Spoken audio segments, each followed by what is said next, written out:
Welcome to On the Beat, everyone. I'm Troy Thompson. Joining me in the studio today is Richard Schwartz and Patrick Wooten from Richard Schwartz and Associates. And today we're talking all about premises law. It's a really interesting topic to discuss because there are so many different rules and regulations depending on what you comprehend as premises law. We've talked about animal injury before and car wrecks, but with premises law, let's just break that down to begin with.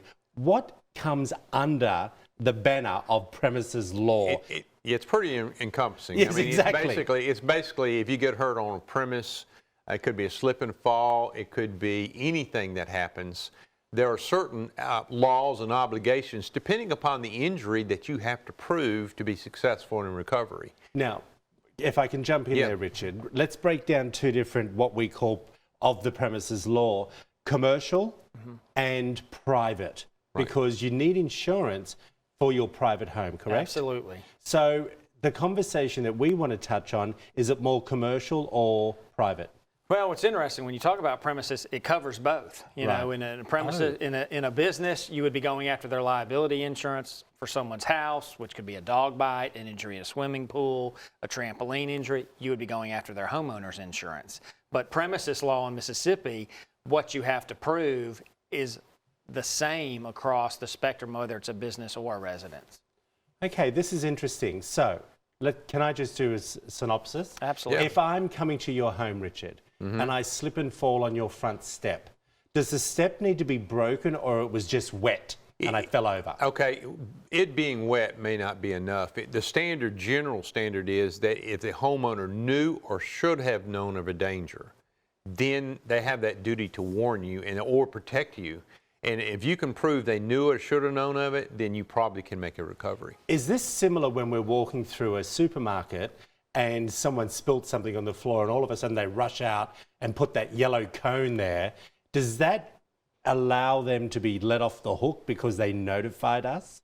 That is providing notice, exactly. Right. That is the store that's been, given, knowledge of, hey, here's a slippery condition. They're putting out the yellow cone to provide warning to the business invitees who are the shoppers, and that does give them some protection from a claim if someone were to get injured. Richard, if I may, what is the first step that one needs to do if I fall over or I'm injured on someone's premises? The best thing the best thing you can do is use your cell phone.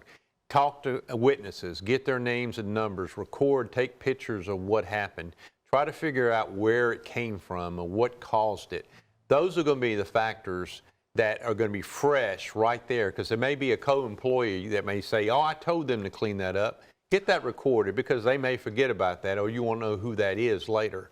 So use your cell phone, get the evidence. That will help us in helping you make a recovery. Especially if you're there with someone and not severely injured, that you're in pain or a broken arm or something along those lines. We've done that. Walk us through the next step, if we may. We've gathered the evidence on the day ourselves. Gathered the evidence. You got to make sure you've reported it to the store, because unfortunately we see a lot of times people like, I fell, but I didn't report it to management. So absolutely make sure you report it to the manager or a homeowner if you're in their home, and then call us. These cases are so complex and have so many factors that have to be studied and investigated early on to ensure that the evidence is there and that the legal standard can be met. It's so important to reach out to our law firm. As the person that's injured, where do you give advice? Should we be speaking to the insurance company on ourselves, or do we let you do that? Yeah, I would not talk to the insurance company because we have something called comparative negligence in Mississippi,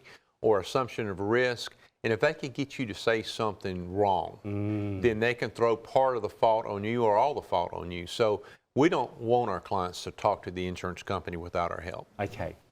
Gentlemen, thank you so much for the great information. Thank you. Truly appreciate it. If you want to find out more when it comes to premises law, give Richard Schwartz and Associates a call. They will take care of all your questions that you have and put you on the right path. Back after this short break.